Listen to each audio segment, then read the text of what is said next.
Guys, how's it going? Glad you stopped by, as always. So today, we're gonna make a cheesecake. Not just any cheesecake. This cheesecake was suggested to me by a couple different people on Facebook, and it is I think it's gonna be a good representation of a Boston cream pie in cheesecake form. It just looks phenomenal. It has a crust layer of chocolate cookies, you know, the sandwich cookies, similar like Oreos, only not Oreo, because I really wanted that chocolate flavor versus the Oreo flavor.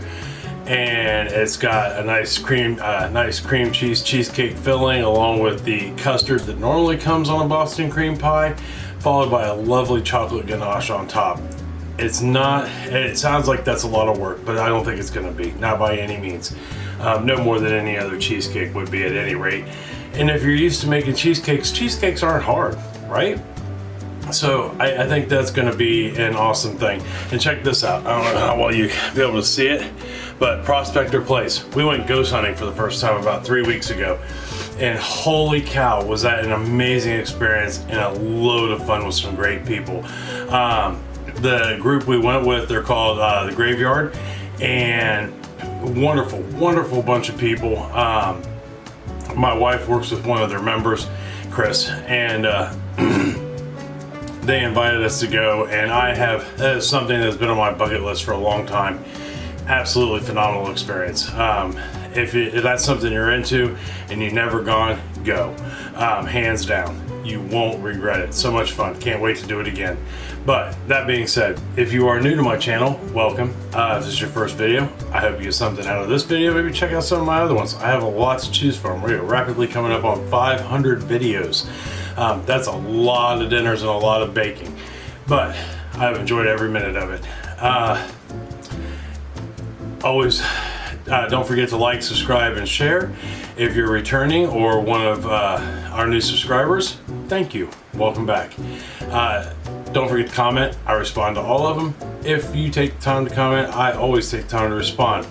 That is the polite thing to do, right? Just make sure you're polite. It's okay to disagree. Just be polite about it. Think before you type. I will give you all your measurements in cups, tablespoons, teaspoons, also grams and milliliters. That way everybody, no matter where you're at, can play along.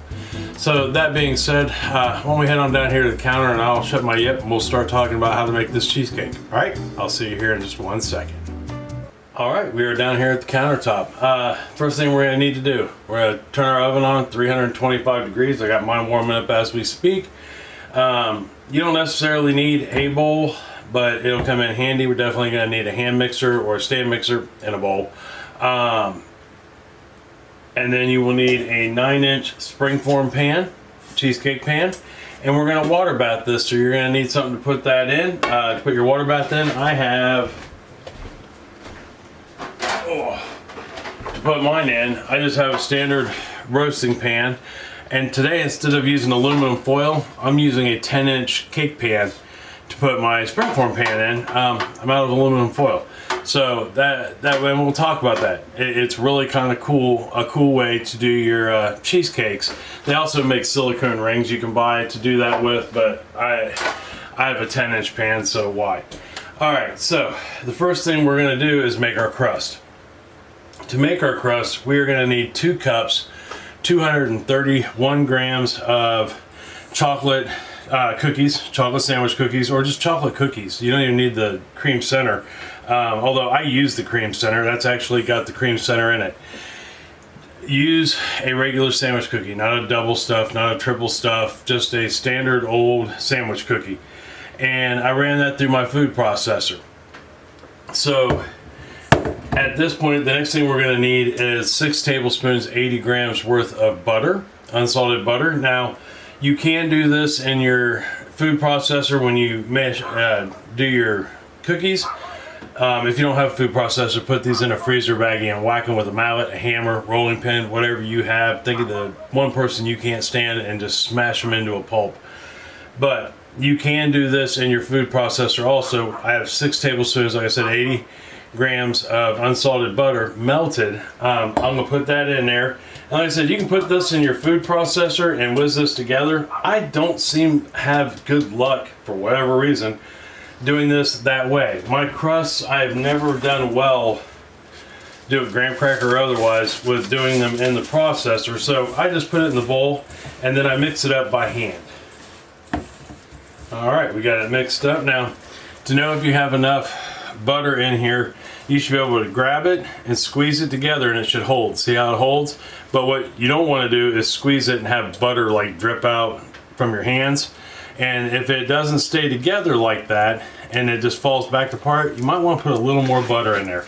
I have found when making a cheesecake crust like this, it really can vary a little on the butter based on how dry your cookies are, how fresh they are, how stale. It's no different than making a crust for a pie. You know, what's the humidity like? What's the flour like you're using? Things of that nature. So the next thing we're going to do is grab our 9-inch springform pan, and we're going to take this crust and we're going to put it down in the bottom of the pan, and we're just going to press it in. Now, you can use if you have a glass that has a flat bottom on it, you know, or something that is flat, you can use that to press it down with. I don't own anything like that, so I am just going to use my hand and get this pressed down in. All right, so we've got that pressed down in there like such, just like such. So now all we have to do is we're going to put this in the oven. My timer, my alarm just went off in my oven. We're at 325. I'm going to put this on the center rack, and we're going to let that bake for just 10 minutes. All right, so our timer's going off. Go ahead and shut that off.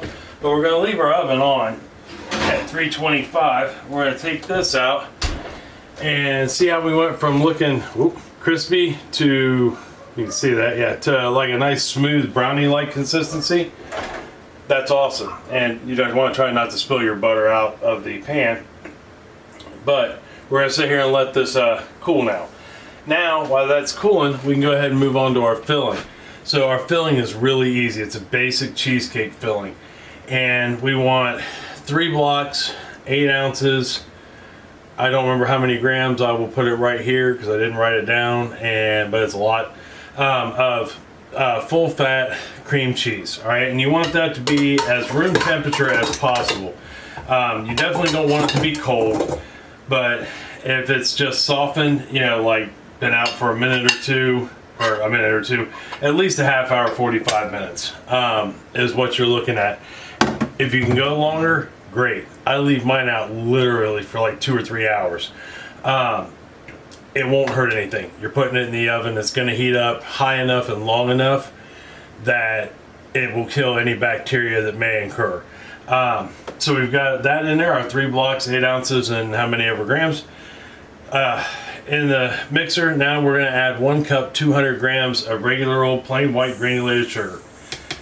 And we are going to take that and we are going to mix it on a lower speed for about 3 to 5 minutes until it is smooth and creamy. All right, you don't want to go high speed. We don't want to incorporate any air into this. So I'm just going to let mine run on 2. I may kick it up to 3, 4 once everything starts to cream real good, but no higher.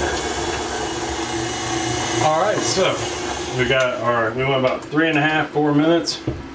And now we're just gonna give it a good scrape down. When you scrape down, you wanna look for lumps. Yeah, now you'll have like occasionally little chips in your cheese, in your cream cheese as you mix it like this. And what causes that is it's starting to dry out as it's sitting to room temperature. To help prevent that, you know, or at least it happening a lot, when you leave your cream cheese out to warm up, put some plastic wrap around it. But we definitely want to make sure that we're nice and creamy all the way around. There's always like that one blind spot that'll sneak up to get you if you don't. All right, we are in good shape. Nice and scraped down. No big lumps or clumps. Now, if you have like itty bitty little clumps, you know, smaller than a pea, basically, you'll be okay. They will melt. Cream cheese is synonymous for having a hard time melting in an oven. So the next thing we want to add to this, we'll go ahead and turn our mixer back on. Once again, a low speed, and I've got 3 large eggs, 150 grams, 50 grams each. And I'm going to put them in one at a time, and I'm going to wait for each one to disappear, you know, and no more yellow streaks before I put the next one in. All right, our eggs have disappeared. So now the last thing we need to put in is 1 teaspoon, 4 grams worth of vanilla. Get that in there real quick, and we'll just run this till it's incorporated. You don't want to run it too long after you put your eggs in, or you'll excite the glutens and the proteins inside your eggs, and it can cause you some issues down the road. Okay, we got our vanilla in there. Now we're just going to give this a good scrape down. Okay, we got our scrape down. We are in good shape, just like so. And that was it. I mean, just the vanilla, the cream cheese, and the sugar, and the eggs. So now we're going to go ahead. I got my springform pan put inside my 10-inch pan, inside my roasting pan. And we'll go ahead and get our filling in there and make sure it's level and smooth. All right, we got her in there. Fairly smooth, level. Now, last thing I'm going to do is I'm going to take my pan. I'm going to bang it on the counter. That way I can ensure that there aren't any big air pockets in there. If there are, banging it on the counter will bring those to the top. That way you don't have cracking. It helps prevent cracking, basically. When those air pockets expand in the heat, it'll cause cracking in your cheesecake. So now all we have left to do is put some water in there. Which, if you don't have a hot water maker, a tea kettle, don't worry about it. For years I use just straight hot water out of the tap, but you want to fill your water up so it covers about an inch worth of your pan. Okay, so got that in there. Now we're just gonna go ahead and put this in the oven at 325 degrees. All right, we got her in the oven. So how long are we baking this for? We're gonna bake this for 50 to 60 minutes. It'll be just like any other cheesecake. You should be able to wiggle it, and it should be solid, set and solid on the edges, and the center should just wiggle just a little bit, kind of like Jell-O. If it hits that point, you know you are good to go. After that, I'm gonna turn the oven, well, I'll show you, but 50 to 60 minutes, a little wiggle in the center. All right, I'll see you here in just 1 second. All right, our 50 minutes is up, and we checked for wiggle, and now we need to do the next couple steps. So what I'm going to do to help prevent cracking, although we're going to cover it up with a custard and a ganache, cracking is kind of irrelevant, but we don't want giant cracks, right? So what I'm doing now is I've got the oven cracked, right? So I took the oven door and I turned everything off. I got the oven cracked, and I'm going to let that go for about 30 minutes. I'll go ahead and set my timer for 30 minutes. That way we can let it cool down as slowly as possible.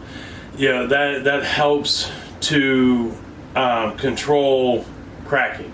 So you got the water in the water bath that helps control cracking by giving it constant moisture in the air, right? Giving it a slower, more even cook time, bake time.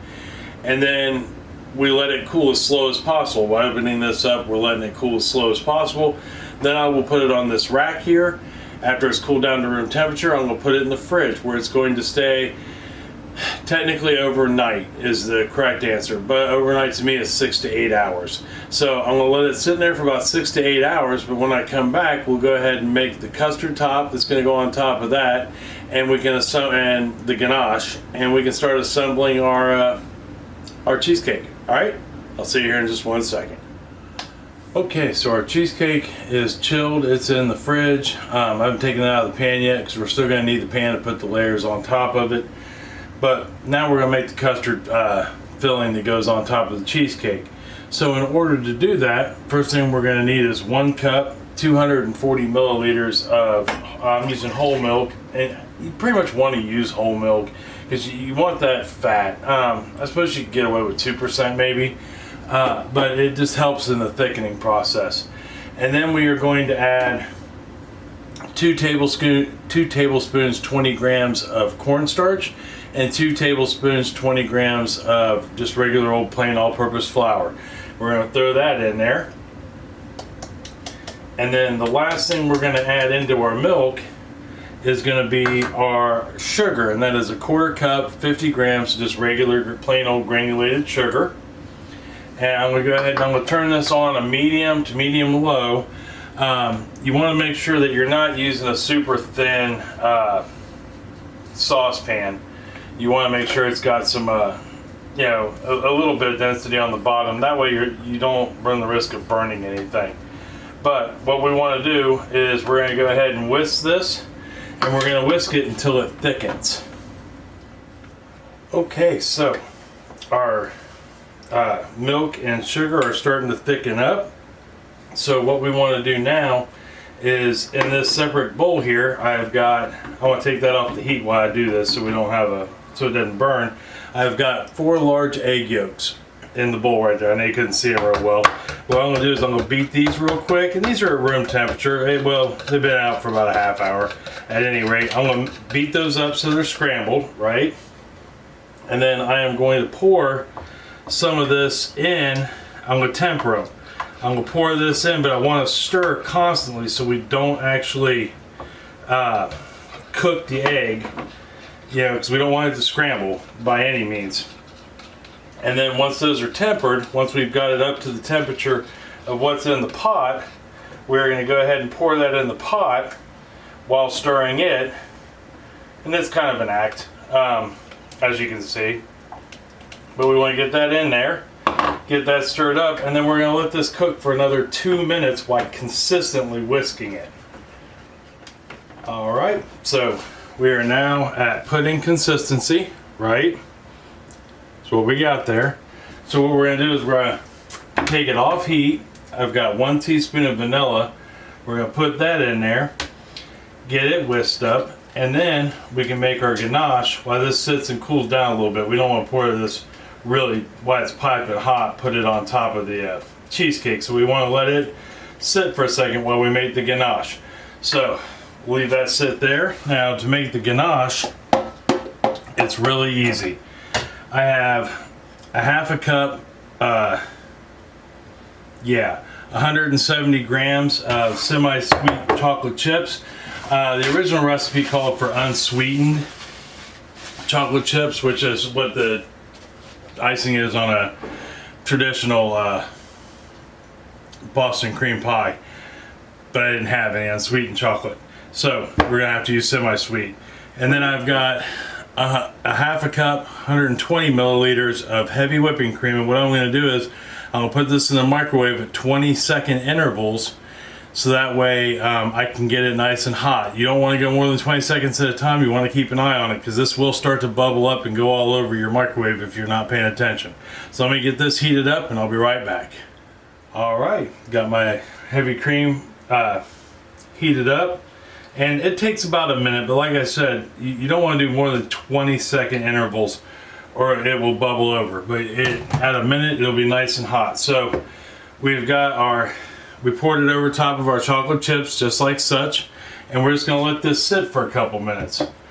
But what we can do while we're doing that is we'll take our cheesecake. There's our cheesecake, ladies and gentlemen. Look at that. Not one single crack. You know, we did really well. And I am going to find be right back. Okay, sorry about that. I had to get a spatula. I thought I had one there in the clean dishes department, but I don't.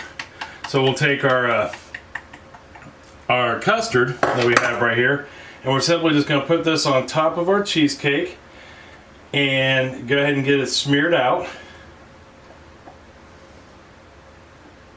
Alright, so we've got her spread on nice and even. I took my offset spatula and just smeared it around after I got done with its initial coating. That way I knew it was even, because if not, your chocolate will look wavy. So the next thing we got to do is we're going to go ahead and grab that heavy cream and chocolate chips, and we're going to turn this into a ganache. Now, this is kind of important. You want to start in the center and just do small circles until you start to see the chocolate appear in the center as a smooth chocolate, and then you can work your way out. But you want to start in the center and just keep in the center till you see that it start to turn into a milk chocolate, a melted chocolate. Okay, so we have our ganache is now a nice creamy ganache. Now, ganache is so cool because you can do so many things with this. I can stick it in the fridge, let it cool completely, and then whip it again and turn it into a frosting. And in this case, I'm going to put it on like this. You can put it in a squeeze bottle and just have at it. You can let it cool down, which makes it a little more forming. There's just a million things you can do with it. But we're going to take our ganache and we're going to pour it on top of this and then spread this out evenly also. Okay, so we got our ganache on there nice and smooth all the way around, just like such.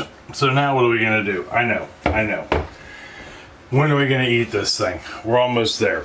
So the last thing we have to do is put this bad boy in the fridge and let that custard cool down, let the ganache harden up, let the custard firm up completely.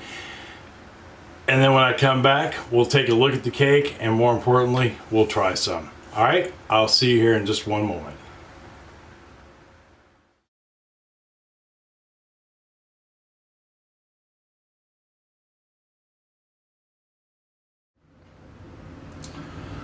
All right, guys, we're finally there. Cheesecake is a success so far. I think that looks just fantastic. Turned out incredibly nice looking. So now all we have left to do is try it. So let's go ahead and get us a piece cut. That way we can give her a shot and see what we think. All right, got her cut, looking good. I think that turned out really nice. It's firm, fairly clean cut, other than the fact I didn't wipe my knife off when I cut the second side, and that left a little bit of residue, but there we are. I think that looks just delightful. So now we know it looks good. I know it smelled good while it was baking. So let's give her a try and see how she tastes. I'm so excited. I love cheesecake.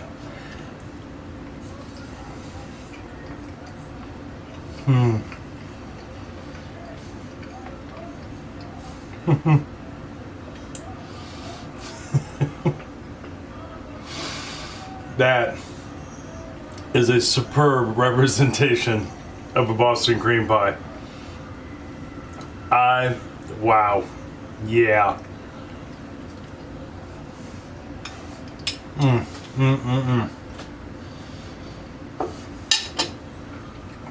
gonna have to send that to work before I gain 600 pounds and get diabetes.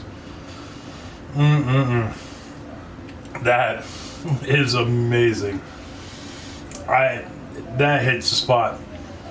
I have been craving something sweet now for like a few days at any rate. Couldn't figure out what it was I needed. That's it. Holy cow, that is amazing. You guys have to give this a try.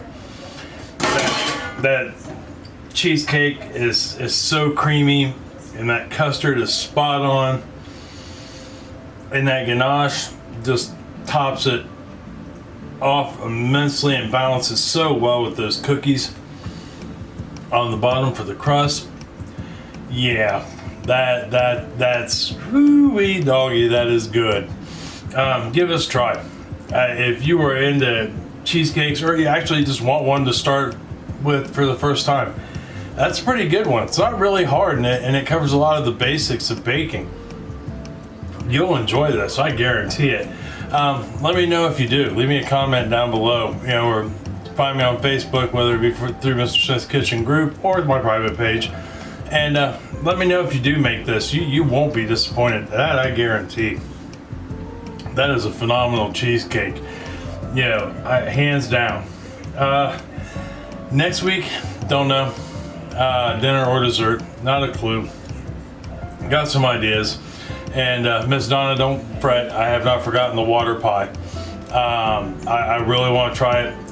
There's been so much going on and so many things ahead of it that We'll get there, I promise. I do promise. If you guys paying attention to the comments down below, Donna comments on everything, and she's an absolutely wonderful person. You can't beat her kind of personality with a steak at all. She's awesome. But anyhow, give this a try. Next week, don't know, for dinner or dessert, but hopefully it will be good, filling, probably not very healthy, but tasty all the same. So until next Wednesday for dinner, I love you. I love you very much. And I mean that from the bottom of my heart. Tell somebody else you love them and love them very much. They may need to hear it. It's gonna make them feel good and smile either way it goes. It's gonna make you feel good and smile to tell them. That I promise you. Yeah, and if you're making one of these Boston cream cheesecakes, I guarantee both of you are gonna smile from ear to ear. Grab you a cheesecake, cup of coffee, invite over a couple friends, maybe some people you haven't talked to in a while, a couple neighbors, mailman, guy walking down the street with his dog, family of 3. There's enough cheesecake there for everybody. I guarantee that, and you'll make a lot of friends and catch up with some old ones. So until next week for dinner, I'll see you then. All right, love you very much. See you later. Bye-bye.